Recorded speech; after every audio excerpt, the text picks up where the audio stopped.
জিলিপির মতো প্যাঁচ না থাকলেও আমি কিন্তু জিলিপির মতোই রস কষে ভরা। সে তো বোঝাই যাচ্ছে, এত বেশি রস হয়ে গেছে যে ওজনের চোটে তোমার সবকিছু ঝুলেই গেছে।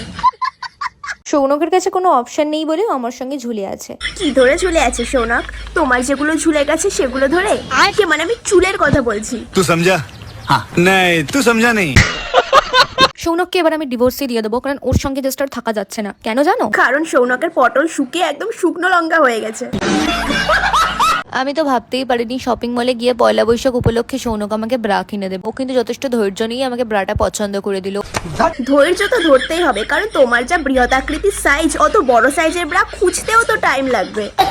যতই খারাপ খারাপ কথা বলো, বাস্তবের দুনিয়াতে আমাদের ফ্যান ফলোয়ার্স ফ্যান ফলোয়ার্স না, তোমরা সবাই আমার বন্ধু। কলেজ যাওয়ার ফাঁকেও একটু দেখা করে গেল এই ভীষণ গরমে। ভাই এবার থাম।